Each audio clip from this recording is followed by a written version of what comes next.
Welcome back F cat guys. देखो, अब हम CDS की अर्जुन सीरीज स्टार्ट करने जा रहे हैं, यानी कि इसमें हम फिजिक्स के वो इंपॉर्टेंट टॉपिक जहाँ से आपके कंफर्म ये मान के चलिए 5 से 6 क्वेश्चन आप कंफर्म वहाँ से करेंगे। ठीक है, इसी तरीके से इंपॉर्टेंट जो भी हमारा GS में पोर्शन है उसको हम कवर करेंगे इस सीरीज में। देखिए, आज हम करेंगे ऑप्टिक्स, यानी कि ऑप्टिक्स इस क्लास में सब कुछ कवर कर लेंगे। अब देखिए, बिना टाइम वेस्ट करें हम स्टार्ट करते हैं ऑप्टिक्स में।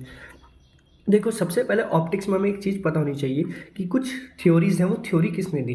क्वेश्चन कई बार आ जाता है, ज़रूरी नहीं है नहीं आए, लेकिन ये 1 मिनट लगेगी इस चीज़ को हम समझ लेते। देखो, आयरिस न्यूटन ही, ठीक है, जो न्यूटन है उन्होंने सबसे पहले इसकी थ्योरी दी थी ऑप्टिक्स में। उन्होंने रे और पार्टिकल थ्योरी दी थी। इसमें उन्होंने रिफ्लेक्शन और रिफ्लेक्शन के बारे में बताया। ठीक है, रिफ्लेक्शन और रिफ्रैक्शन के बारे में बताया था। उसके बाद दूसरे साइंटिस्ट आए थे हाइजन, उन्होंने हमें वेव थ्योरी दी थी। ठीक है, उन्होंने इसमें डिफ्लेक्शन, इंटरफेरेंस और पोलराइजेशन के बारे में बताया था। ठीक है, उसके बाद डी ब्रोगली साहब आते हैं, उन्होंने इन दोनों थ्योरी को मर्ज कर दिया और डुअल नेचर थ्योरी दे दी। ठीक है, ये इंपॉर्टेंट चीज़ थी जो हमें याद रखने वाली थी। अब देखो, ऑप्टिक्स में हमें सबसे पहले क्या क्या पढ़ना है। तो ऑप्टिक्स में सबसे पहले हमें reflection, refraction, dispersion, scattering of light और टोटल इंटरनल रिफ्लेक्शन, ये हमारी इंपॉर्टेंट चीज़ें जो हमें पढ़नी है। ठीक है, ये पढ़नी है क्यों? क्योंकि इनसे आता है एप्लीकेशन बेस्ड क्वेश्चन हमारे। ठीक है, इनसे आता है कॉन्सेप्ट और एप्लीकेशन बेस्ड क्वेश्चन हमारे आते हैं। ठीक, इसके अलावा हम पढ़ेंगे मिरर और लेंसेज। ठीक है, यहाँ से आएंगे हमारे कॉन्सेप्ट वाले क्वेश्चंस। ठीक है, तो सबसे पहले अभी हम कवर करते हैं रिफ्लेक्शन वगैरह। देखो, सबसे पहले हम पढ़ेंगे रिफ्रैक्शन। ठीक, रिफ्रैक्शन ऑफ लाइट, इसका मतलब क्या है? इसका मतलब क्या है? इसका मतलब ये है, देखो गाइस, देखो मैंने अपने नोट से ही रखा है जिससे कि लिखने में टाइम वेस्ट हमारा ना हो। तो क्या है, देखो ये सबसे पहला है कि एक जो लाइट है वो ट्रैवलर करती है किसी भी एक मीडियम से दूसरे मीडियम में, चेंज इज द पाथ, यानी कि जो उसका पाथ है उसमें चेंज हो जाता है, तो उसको हम रिफ्लेक्शन कहते हैं। ये तो उसकी डेफिनेशन हो गई। ठीक है, अभी देखो ये उसके कुछ एग्जाम्पल है। अब यहाँ एग्जाम्पल मैंने क्यों रखे हैं, सबसे पहले एग्जाम्पल देख लेते हैं क्या है। तारों का चमकना, ठीक है, जो ट्विंकलिंग करते हैं तारे हमारे, उसका किसकी वजह से होता है? रिफ्लेक्शन की वजह से। ठीक है, लेस्ड, यानी कि जो कॉइन है वो हमें कम डेप्थ में दिखता है, वो भी इसका कारण है। ठीक है, जो हमारी लाइट्स है या रोड्स है या कोई भी पेंसिल स्टिक वगैरह है, अगर वो हम वाटर के अंदर डालते हैं तो हम देखते हैं वो टेढ़ी हमें महसूस होती है। ठीक है, तो ये भी उसी वजह से होता है। रेनबो का बनना भी रिफ्लेक्शन की वजह से होता है। और जो हमारा सन है, हम देखते हैं कि 2 मिनट पहले वो जब निकलने वाला होता है तब हमें रेड दिखता है, जब छिपने वाला होता है तब रेड दिखता है। ये सब हमारे रिफ्लेक्शन के एग्जाम्पल्स है। ठीक है, अभी मैंने एग्जाम्पल क्यों दिए, सबसे पहले मैं आपको ये समझा देता हूँ। देखो, पहला आप समझो ट्विंकलिंग ऑफ स्टार। अब देखो, अब हम CDS के प्रीवियस ईयर क्वेश्चन पे देखते हैं। तो देखो, ये क्वेश्चन प्रीवियस ईयर है आपका, क्या है? तो twinkling of star is due to, किसकी वजह से होता है? तो देखो, सबसे पहले तो हमें जहाँ जहाँ रिफ्लेक्शन है वो हमें एलिमिनेट कर देना। देखो, ये नहीं हो सकता। ठीक है, ये पता नहीं क्या कह रहा है। ठीक, ये भी नहीं, हमें पता है कि रिफ्रैक्शन की वजह से होता है, बट एटमॉस्फेरिक रिफ्रैक्शन की वजह से होता है, तो हमें पता है रिफ्रैक्शन की वजह से होता है। तो हमारा आंसर बी। देखा, इसलिए मैंने कहा एग्जाम्पल क्यों जरूरी थे। अब देखो, समझ लेते हैं कि भाई ये होता क्या है। ठीक, तो देखो इसके 2 फंडे होते हैं। इसमें क्या होता है, 2 मीडियम होते हैं। ठीक है, उसमें ना एक मीडियम से दूसरे मीडियम में डेफिनेशन थी। तो एक हमारा मीडियम होता है रेयर और एक मीडियम होता है हमारा डेंसर। ठीक है, ये मीडियम 1 होता है और ये मीडियम हमारा 2 होता है। अब इसको हम कैसे समझेंगे? रेयर को समझो कि ये आपका हाईवे है। क्या है? ये आपका हाईवे है। ठीक है, हाईवे क्यों? हाईवे का मतलब है कि जो आपकी गाड़ी है वो बिल्कुल आराम से, है ना, स्मूथली, यानी कि गैप में चलती है। भाई हाईवे होता है, एक साइड से गाड़ी चलेगी ना, आराम से तेज स्पीड में जा रहा हो बिना किसी टेंशन की, कोई ठोक देगा नहीं, है ना। गाड़ी दूसरी अपनी जगह से, हम अपनी जगह, बहुत जगह है हमारे पास। ठीक है, इसी की बात करें अगर हम डेंसर की बात करते हैं। ठीक है, तो यानी कि अब इस चीज़ से हम क्या समझे, इस चीज़ से ये समझिए आप। देखो, हाईवे मैंने क्यों बोला, रेयर को मैंने बोला कि हाईवे समझो, डेंसर को समझो ट्रैफिक। ठीक है, यानी गलियों की रोड समझ लो। तो देखो, यहाँ का मतलब है कि ये जो चीज़ है यहाँ पे आप फ्रीली मूव कर रहे हो। ठीक है, यानी कि आपकी स्पीड भी ज़्यादा होगी और डेंसिटी भी यहाँ कम होगी। ट्रैफिक है तो ट्रैफिक में आप भगा नहीं सकते, स्पीड भी आपकी कम होगी और डेंसिटी ज़्यादा होगी। ठीक है, तो अब इस चीज़ से मतलब क्या, एग्जाम्पल मैंने क्यों दिया। अब देखो, डेंसर मीडियम कौन सा होता है? डेंसर मीडियम वो मीडियम होता है जहां आपकी स्पीड कम होती है और डेंसिटी ज़्यादा होती है। रेयर मीडियम वो होता है जहां आपकी स्पीड ज़्यादा होती है, डेंसिटी कम होती है। इसीलिए मैंने आपसे कहा था हाईवे और ट्रैफिक। अब देखो, अगर आप हाईवे पे चल रहे हो, ठीक है, आप हाईवे पे चल रहे हो, हाईवे से सडनली आप ट्रैफिक पे आ जाओगे तो क्या होगा? जो आप चल रहे थे अभी गाड़ियों से दूर दूर, अब गाड़ी आपके पास पास आ जाएंगी, यानी कि आप अभी तो चल रहे थे मस्त मौला बिल्कुल फ्री होके, अब आप क्या घोच पोच में चलोगे, यानी कि आप बैंड हो जाओगे। भाई भीड़ में आ जाओगे तो बैंड हो जाओगे ना, बस इसी से समझो। अगर कोई भी चीज़ रेयर मीडियम से डेंसर मीडियम में आती है तो वो हमारे नॉर्मल की साइड बैंड हो जाती है, ठीक है। उम्मीद करता हूँ ट्रिक आपको ये अच्छी लगी होगी, ठीक। अब नेक्स्ट इसकी एक और प्रॉपर्टी आती है, ये प्रॉपर्टी आती है कि अगर डेंसर से रेयर में जा रहा, अब भाई ट्रैफिक में हूँ, ट्रैफिक में घोच पोच में चल रहे हो और एकदम ही आपको हाईवे मिल जाए तो मस्त स्पीड भी तेज हो जाएगी और फैल जाएंगी सारी गाड़ियाँ, है ना, फैल जाएगी सब गाड़ियाँ, यानी कि नॉर्मल से अवे हो जाती है, अवे टू नॉर्मल, ठीक, नॉर्मल से अवे हो गई। यही हमारी ये कॉन्सेप्ट थी। अब देखो डेंसर मीडियम कब आता है, डेंसर मीडियम तब जब भैया रे ऑफ इंसिडेंस हमारा छोटा हो रे ऑफ रिफ्लेक्शन से, ठीक, क्योंकि बैंड अवे हो गई और यहाँ इंसिडेंस एंगल बड़ा हो रिफ्लेक्शन से, ठीक है। चलो ये चीज़ उम्मीद करता हूँ समझ में आई होंगी आपको, बस यही कॉन्सेप्ट था इसका, रिफ्लेक्शन और रिफ्लेक्शन का, ठीक। याद रखो कि किसमें स्पीड क्या होती है, ट्रैफिक और हाईवे। अब देखो क्वेश्चन, एक क्वेश्चन ये है क्या कि सन जो है हमारा near the horizon during the morning and evening it appears reddish, ठीक है। The phenomena that responsible for this observation is, क्या है, रिफ्लेक्शन है, डिस्पर्जन है, स्कैटरिंग है, क्या है, रिफ्रैक्शन, ठीक है, रिफ्रैक्शन ऑफ लाइट। ये मैंने क्यों बताया, इससे देखो इसका क्वेश्चन बनता है आपका स्पीड से रिलेटेड, ठीक है। देखिए एक मीडियम से स्पीड थी उसको चेंज हो जाती है, कम हो जाती है उससे, ठीक है। इसका क्वेश्चन भी PYQ में आया हुआ, वो भी हम अभी देख लेंगे। देखो ये रहा क्या, रिफ्लेक्शन ऑफ लाइट, जो रिफ्लेक्शन ऑफ लाइट है as enters from one transparent medium to another is due to, ठीक है, एक ट्रांसपेरेंट मीडियम से दूसरे ट्रांसपेरेंट मीडियम में एंटर कर रही है, या एक ट्रांसपेरेंट मीडियम से किसी अनदर में मीडियम में एंटर कर रही है, किस वजह से, change in temperature of medium, change in the amplitude of light, change in speed of light, internal properties of light. अब देखो, ठीक है गाइस, तो देखो अब इस चीज में हमें क्या समझना, देखो डॉग भौंक रहा है, उसको थोड़ा डिस्टर्बेंस को इग्नोर करना। तो याद रखना रिफ्लेक्शन में जो होता है सिर्फ फ्रिक्वेंसी चेंज नहीं होती, बाकी सब चीज़ें हमारी चेंज होती है। भाई स्पीड तो हमारी चेंज हो रही है ना, तो किस वजह से होता है, चेंज इन द स्पीड, यानी जो स्पीड ऑफ लाइट है उसकी चेंज होने की वजह से ये सब हमारा होता है, ठीक है। सिर्फ फ्रिक्वेंसी चेंज रहती है, बाकी सब चीज़ें हमारी रिफ्लेक्शन में चेंज होती है। रिफ्लेक्शन आपको उम्मीद करता हूँ समझ में आया हुआ। नेक्स्ट टॉपिक आता है हमारा रिफ्लेक्शन।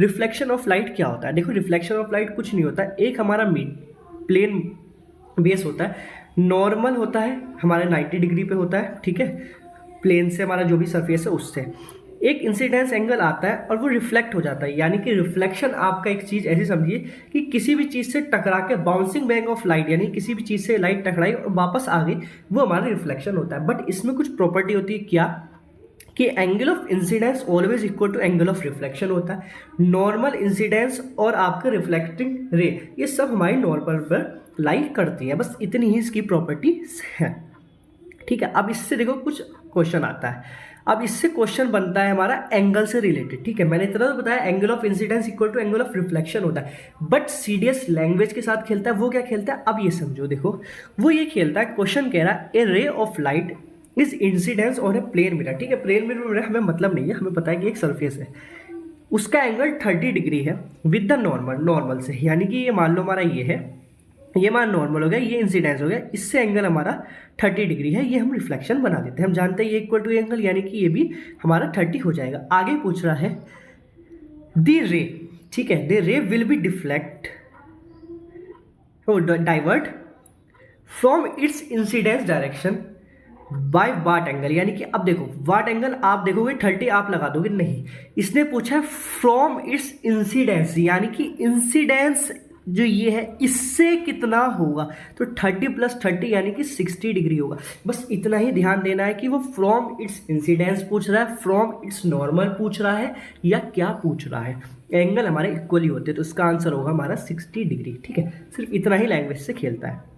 रिफ्लेक्शन, अब देखो रिफ्लेक्शन का एक और फॉर्मूला है, मैंने कहा कोई भी चीज़ रिफ्लेक्ट होती है, ठीक है। अगर आपको मान लीजिए वाइट कलर दिख रहा है, यानी कि वाइट कलर हम जानते हैं 7 कलर्स का कॉम्बिनेशन होता है, तो यानी कि उसमें सारे के सारे कलर हमारे रिफ्लेक्ट हो रहे हैं। बट कोई भी पर्टिकुलर आपको कलर दिख रहा है, डेट्स मीन कि उसके अलावा सारे कलर हमारे सरफेस ने एब्जॉर्व कर लिए, सिर्फ वो वही कलर रिफ्लेक्ट कर रहा है, तभी हमारी आपको वो कलर दिखाई दे रहा है, ठीक है। A blackboard seems black because it, blackboard black ही क्यों दिखाई देता है, रिफ्लेक्ट्स एवरी कलर, नहीं तो वाइट हो जाएगा। Does not reflect any colour, ऐसा भी नहीं हो सकता, किसी ना किसी टोटो में कुछ दिखेगा ही नहीं, ठीक है। एब्जॉर्ब ब्लैक कलर, नहीं, या रिफ्लेक्ट्स ब्लैक कलर, सिर्फ ब्लैक कलर ही रिफ्लेक्ट करता है, ऑप्शन डी, ठीक।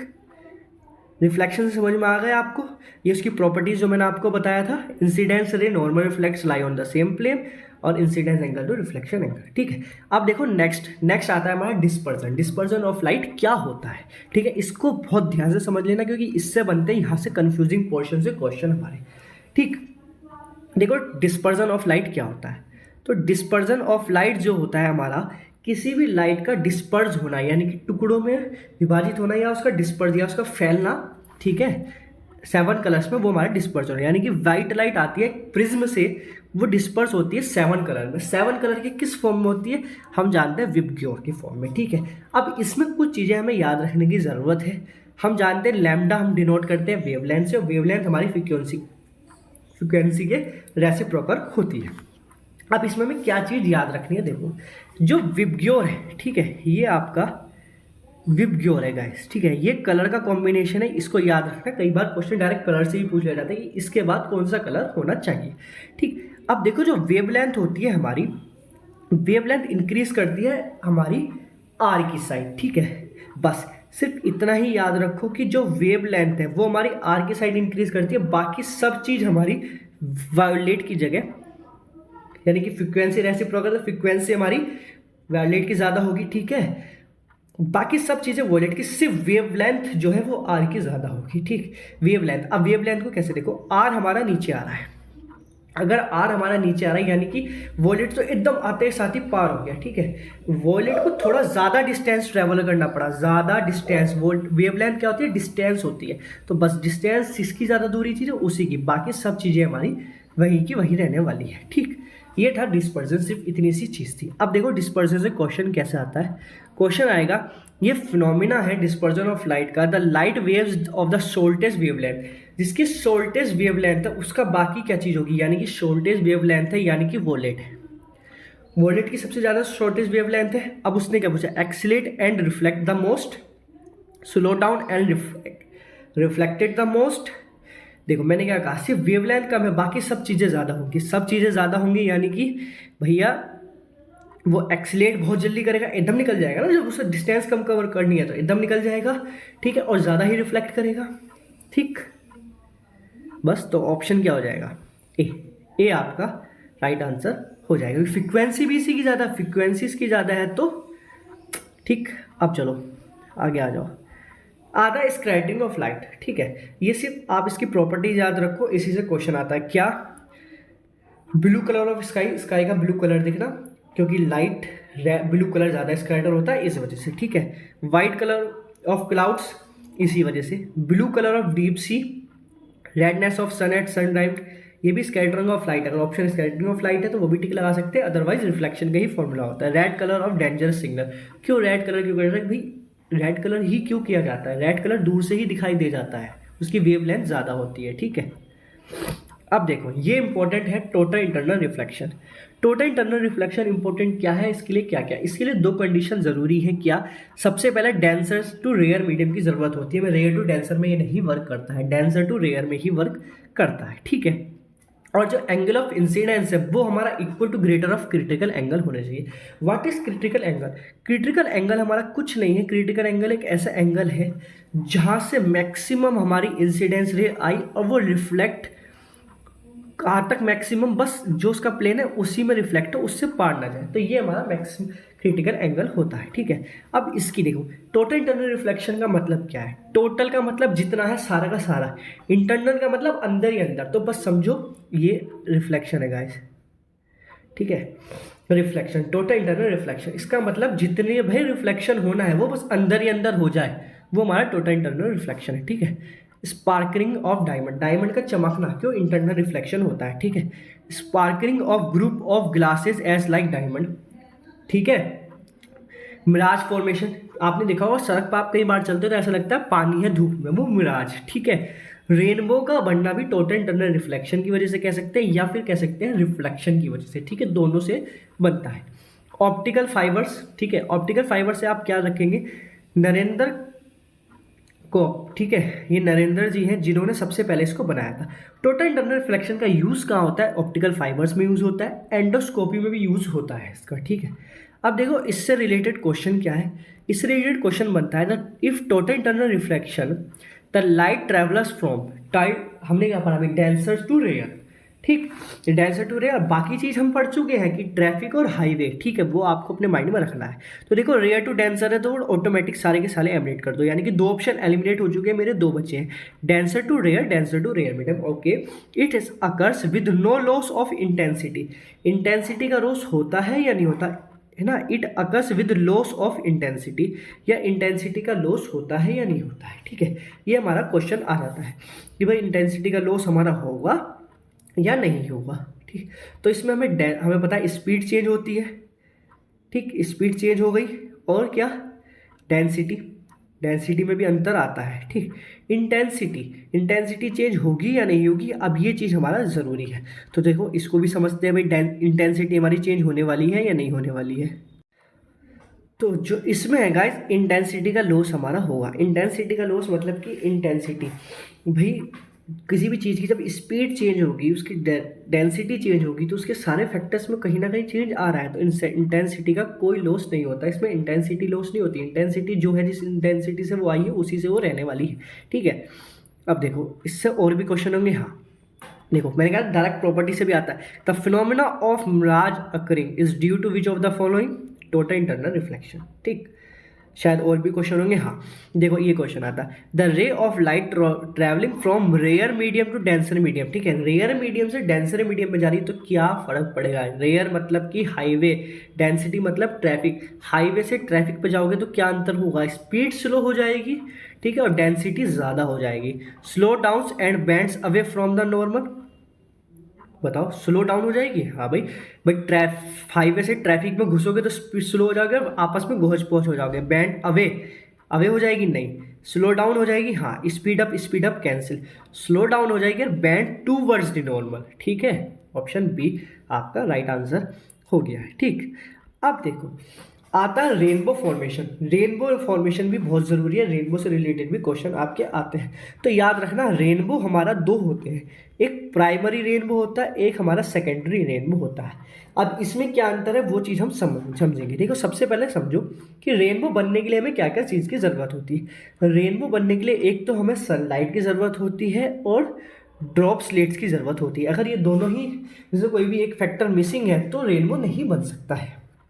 एक चीज़ और याद रखना, रेनबो बनने के लिए सन हमारे पीछे की साइड होना चाहिए, बैक साइड, और ड्रॉप्स हमारी फ्रंट यानी कि हमारे आंखों के आगे होनी चाहिए, तभी रेनबो बनता है। अब देखो रेनबो बनता है तो क्या है, ये आपका प्राइमरी रेनबो है, ठीक है। प्राइमरी रेनबो का मतलब, प्राइमरी रेनबो है, इसमें ये सनलाइट आती है, सनलाइट आएगी और वो डिस्पर्स हो जाती है ड्रॉप में। सबसे पहले यहाँ फिनोमेना वर्क करता है हमारा डिस्पर्जन, यहाँ आता है इंटरनेट, जितना भी रिफ्लेक्शन में यहाँ टकराई, bouncing back, bouncing back reflection हुई ना, रिफ्लेक्शन में रहता बाउंसिंग बैक, रिफ्लेक्शन हो गया, यानी कि यहाँ होता है हमारा टोटल इंटरनल रिफ्लेक्ट, जितनी लाइट आई सारी की सारी रिफ्लेक्ट करी, कोई एब्जॉर्ब नहीं होगी, ठीक। उसके बाद यहाँ आके रिफ्लेक्शन, यानी कि एक मीडियम से दूसरे मीडियम में ट्रेवल कर रहा है, यानी कि ग्लास मीडियम है, वाटर मीडियम है, वहाँ से ये रेयर मीडियम एयर में जा रहा है, तो दो मीडियम हमारे अलग हो गए, तो यहाँ हमारा रिफ्लेक्शन वर्क करता है, ठीक।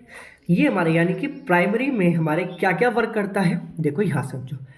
प्राइमरी में जो वर्क करता है हमारा, हम याद रखेंगे डिस्पर्जन, फिर टोटल इंटरनल रिफ्लेक्शन वर्क करता है, देन हमारा रिफ्रैक्शन वर्क करता है। तो इसमें क्वेश्चन कई बार ये बन जाता है कि प्राइमरी रेनबो में आपके कितने रिफ्लेक्शन और कितने रिफ्लेक्शन होते हैं। तो याद रखेंगे डिस्पर्जन, यानी कि एक मीडियम से दूसरे मीडियम आई तभी तो डिस्पर्स हुई, यानी कि यहाँ भी आपका होता है रिफ्रैक्शन। तो दो रिफ्रैक्शन और एक रिफ्लेक्शन वर्क करता है प्राइमरी रेनबो के अंदर। अब प्राइमरी रेनबो में आप याद रखेंगे जो रेड कलर है वो आपका आउटर मोस्ट साइड हो जाता है और वॉयलेट कलर आपका इनर मोस्ट साइड आता है, ठीक है। ये इसके कलर का फंडा है। अब आता है हमारा सेकेंडरी रेनबो।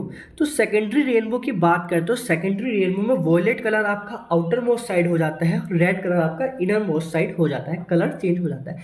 बट इसमें आपका कुछ और भी चेंज है। क्या? इसमें हमारी लाइट आती है वो पहले डिस्पर्स होती है, फिर टोटल इंटरनल रिफ्लेक्शन एक बार होता है, फिर वो एक और बार होता है, देन हमारा रिफ्लेक्ट होता है। तो इसमें पूछे इसमें कितने करते हैं, तो इसमें 2 तो हमारे रिफ्रैक्शन वर्क करते हैं और 2 ही हमारे रिफ्लेक्शन वर्क करते हैं। ठीक, इससे क्वेश्चन आया हुआ है, तभी मैं आपको ये जोड़ डाल रहा हूँ। क्या याद रखेंगे, कहाँ कहाँ से मैंने आपको ये समझा दिया है। ठीक है भाई, डिस्पर्स हुई एक मीडियम से दूसरे मीडियम में, यानी कि रिफ्लेक्शन आ गया, दिमाग पर जोर डालो। रिफ्लेक्ट हो रही है यानी कि एक जगह से दूसरी जगह टकरा रही है, रिफ्लेक्शन है। ठीक, तो मैं उम्मीद करता हूँ आपको हमने रेनबो, ठीक, टोटेंट रिफ्लेक्शन, ये सब PYQ के साथ हमने कवर करे हैं। आपको ये समझ में आया होगा। सेशन अच्छा लग रहा है तो लाइक सब्सक्राइब करना मत भूलना गाइस। देखो अब पढ़ते हैं मिरर, कि मिरर क्या, मिरर हमारे प्लेन मिरर होता है, कॉनकेव मिरर होता है, कॉन्वेक्स मिरर होता है। ठीक, या आप कह सकते हैं मिरर हमारे 2 टाइप के होते हैं, एक आपका प्लेन मिरर होता है, एक आपका स्पेरिकल मिरर होता है। स्पेरिकल मिरर हमारे 2 टाइप के होते हैं, कॉनकेव और कॉन्वेक्स। ठीक है, यानी कि एक स्पेयर होता है, इसको हम इस तरीके से तोड़ देते हैं तो 2 पार्ट हो जाते हैं, एक कॉनकेव और एक हमारा कॉन्वेक्स। अब इनकी प्रॉपर्टीज पढ़ेंगे, उससे रिलेटेड क्वेश्चन हम करेंगे, और ह्यूमन आई पढ़ेंगे। ह्यूमन आई से भी बहुत हमारे इंपॉर्टेंट क्वेश्चन आते हैं। तो मैं चाहता हूँ कि अभी हम मिरर से पहले ह्यूमन आई पढ़ लेते हैं, उसके बाद हम मिरर को कवर करेंगे। देखो ह्यूमन आई आता है, ह्यूमन आई हमारा होता है क्या, सबसे पहले ह्यूमन आई के बारे में थोड़ा हम जान लेते हैं। देखो ये हमारी एक आँख है, ठीक है, बहुत अच्छी डायग्राम बना मैं जानता हूँ, हंसना मत, समझो इस चीज़ को। ठीक है, ये हमारी एक आई है, इसमें कुछ इंपॉर्टेंट पार्ट्स है। क्या याद रखना, जो सबसे शुरू का पार्ट होता है वो हमारा कॉर्निया होता है। और याद रखना, अगर आपकी आई डोनेशन होता है तो उसमें पूरी की पूरी आँख नहीं जाती, सिर्फ कॉर्निया जाता है, बहुत पतली सी झिल्ली होती है, वो डोनेट होती है, कॉर्निया। ठीक है, कॉर्निया क्या, कॉर्निया ही आपका इंपॉर्टेंट गेट है जहाँ से लाइट अंडर करती है आपकी आँख में, और यही आपका डोनेटिंग पार्ट है आई का। ठीक, ये कॉर्निया के बारे में हो गया। उसके बाद ये आपका छोटा सा जो है ये प्यूपिल होता है। ठीक है, आप देखना अगर आप अपनी लाइट पास लाएंगे तो ये छोटा हो जाएगा और ये बड़ा हो जाएगा। ठीक है, यही आपका छोटी सी गोली जो होती है वो। उसके बाद आइरिस होता है। ठीक है, देन आपकी यहाँ आती है ये कैपिलरी मसल्स। ये मसल्स होती है जो आपकी आई बॉल को पकड़ के रखती है, उसको श्रिंक करने में, उस करने में हेल्प करती है। ठीक है, यही आपका आई लेंस होता है। आई लेंस आपका क्या होता है, आप याद रखना, आपकी आँख में जो लेंस है वो आपका कॉन्वेक्स लेंस है। ठीक है, वो कन्वर्ज करता है लाइट को। ये हमारी पीछे की साइड ये पूरी आई बॉल होती है, और यहाँ पीछे हमारा रेटिना बना होता है। रेटिना पे हमेशा हमारी रियर है इन्वर्टेड, यानी कि उल्टी इमेज बनती है। आप जो भी चीज़ देख रही है आपकी आंखों पे उल्टा है, उसको माइंड आपको सीधा करके दिखाता है। ठीक है, ये हमारा येलो पॉइंट होता है, और ये हमारा कुछ लिक्विड है, ठीक, जो इसमें है। अब इंपॉर्टेंट चीज़ क्या है, ये तो बेसिक आई के बारे में था। इसमें आई में हमारी 2 सेल्स होते हैं, एक रोड सेल्स होता है, एक हमारा कोन सेल होता है। रोड सेल जो होता है वो सेंसिटिव टू द लाइट, यानी कि रोड सेल की मदद से आप लाइट के लिए सेंसिटिव होते हैं, और कोन सेल से आप कलर सेंसिटिव होते हैं, यानी कि कलर जो हम देख पाते हैं वो कोन सेल की हेल्प से, और जो सेंसिटिव लाइट है वो हमारी रोड सेल की वजह से आता है। ठीक है, अब आता है कुछ आपका ह्यूमन आई के बारे में, कि सबसे मिनिमम 25 सेंटीमीटर तक हम देख सकते हैं, मैक्सिमम हमारी जो लेंथ है देखने की वो इनफाइनाइट है। ठीक है, अब एक चीज और याद रखना, ये कुछ पॉइंट है, the image of any object remains on retina is 1/10 of the, यानी कि एक पॉइंट है, या समझ ले, ये समझ लेता कि पेरिस्टेशन ऑफ विजन क्या है। कोई भी चीज को आपने देखा और एकदम आपने हटा लिया तो आपकी रेटिना वो इमेज 1/10 सेकेंड तक रहती ही है ना। ये हमारा एक ये वो है फंडा सा। अब देखो इंपॉर्टेंट डिफेक्ट्स। ठीक है, डिफेक्ट से आता है आई से क्वेश्चन की, डिफेक्ट है तो उसको किस तरीके से हम, ठीक है, डिफेक्ट्स के बारे में हम पढ़ते हैं। तो सबसे पहला डिफेक्ट आता है मायोपिया और शॉर्ट साइटेडनेस। देखो इसके लिए मैंने एक ट्रिक बनाई है, जो लिखा है वो सब कुछ भूल जाओ। मायोपिया से क्या याद रखोगे, मायो से याद रखो मेरा, और पिया का, पियो से याद रखो पिया है। ठीक है, यानी कि मेरा पिया। इससे क्या है, जो वाइफ होती है जब नई नई शादी होती है तो वो चाहती है उसका पति उसी के पास रहे। पास रहे का मतलब शॉर्ट, मतलब गैप उनके बीच ज़्यादा ना हो। इसका मतलब उनके बीच में गैप ज़्यादा ना हो, यानी कि शॉर्ट साइटेडनेस, यानी कि पत्नी चाहती है कि वो मेरे पास रहे। ठीक है, शॉर्ट साइटेडनेस, यानी कि उसका दूसरा नाम मायोपिया का शॉर्ट साइटेडनेस। ठीक है, जब आपकी शादी हो जाती है तो ज़्यादातर लोग हिल स्टेशन घूमने जाते हैं। जब हिल स्टेशन जाते हैं तो वहाँ पे हमें क्या मिलती है, केव। क्या मिलती है? केव। यानी कि अगर मायोपिया है किसी को तो उसका डिफेक्ट किस लेंस से सही होगा? याद रखना, कॉनकेव लेंस से। कॉनकेव लेंस लगाओगे तो मायोपिया सही हो जाएगा। अब एक चीज और याद रखो कि मायोपिया में क्या दिखता है और क्या नहीं दिखता। तो याद रखना, मायोपिया में हस्बैंड जो वाइफ होती है वो अपने पति को अपने पास देख सकती है। अगर उसने दूर किसी को देखा बात करते हुए तो उसका खून खोल जाता है, ठीक है। यानी कि वो दूर नहीं देख सकती अपने पति को अपने आप से। इसका मतलब उसमें पास का तो दिखता है लेकिन दूर का सही से नहीं दिखता है, ठीक। यही लिखा है क्या कि भाई इसका दूसरा नाम शॉर्ट साइटेडनेस है। और डिफेक्ट्स की बात करें तो कि भाई वो नियर का देख सकते हैं, दूर का नहीं देख सकते हैं, ठीक है। याद रखना, इसमें जो इमेज है वो पहले ही बन जाती है हमारे रेटिना से, ठीक। अब इसका करेक्शन, उसके कोस की बात कर लेते हैं। तो इसका कोस क्या है? देखो, अगर आपकी वाइफ ने आपको किसी और औरत से बात करते हुए देख लिया तो खून खोल जाता है, उसकी आंखें बड़ी हो जाती है, उसकी आंखें बड़ी हो जाती है यानी कि उसकी आईबॉल बड़ी हो जाती है और उसका आंख बड़ी हो जाएगी, आप डर जाओगे। यानी कि भाई आई लेंस भी बड़ा हो गया, आई बॉल भी बड़ी हो गई, ठीक। बस फोकल लेंथ डिक्रीज हो जाती है। कोज मैंने क्या बताया इसका करेक्शन? कॉनकेव लेंस, ठीक है। कॉनकेव लेंस डाइवर्ज कर देता है तो इमेज रेटिना पे जाके बन जाती है। हाइपरमेट्रोपिया की बात करें जस्ट उल्टा, ठीक है। मायोपिया की ट्रिक याद रखो, हाइपरमेट्रोपिया ऑटोमेटिक याद हो जाएगा। यानी कि इसमें ये लॉन्ग साइडेडनेस है, जाओ मुझे मतलब नहीं है, ठीक है, दूर जाओ, ठीक, दूर हो गए। शादी नई नई हुई थी, अब पुरानी हो गई, अब कोई दिक्कत नहीं, जाओ अब तो मेरे साथ ही रहोगे, कौन तुम्हें घास डालने वाला है, बुढ़े हो गए समझो, ठीक। लॉन्ग साइडेडनेस यानी कि इसमें पास का नहीं दिखता, दूर का दिखता है, ठीक है। रेटिना के बाद इमेज बनने लगती है। कोज फोकल लेंथ बढ़ जाती है, बाकी सब चीजें इसकी डिक्रीज हो जाती है। Correction convex lens just opposite, मैंने जैसे बताया था। प्रेस बायोपिया क्या होता है? प्रेस बायो का मतलब, पिया का मतलब है ओल्ड एज के साथ मायोपिया या हाइपरमेट्रोपिया या दोनों हो जाना, ये हमारा प्रेस बायोपिया होता है। किस वजह से? इसमें भाई उम्र हो गई है तो कैपिलरी जो मसल्स है वो हमारी वीक हो जाती है और ये बाईफोकल लेंस की वजह से सही होता है। यानी कि कॉनकेव और कॉन्वेक्स दोनों लेंस को यूज करके हमारा होता है, ठीक है। कॉन्वेक्स कॉनकेव लेंस, ठीक है। कन्वर्जिंग लेंस, डाइवर्जिंग लेंस, इनकी वजह से होता है, ठीक है। अब ये आ जाता है हमारा कैलरेट, इसका मतलब मोतियाबिंद। यानी कि इसमें क्या होता है? इसमें कुछ नहीं है, जो हमारी प्रोटीन की लेयर होती है ना आंखों में, आई लाइंस के अंदर, वो ज़्यादा डिपोजिट हो जाती है तो उस वजह से जो हमारा लेंस है वो ओपेक हो जाता है, यानी कि धुंधला हो जाता है।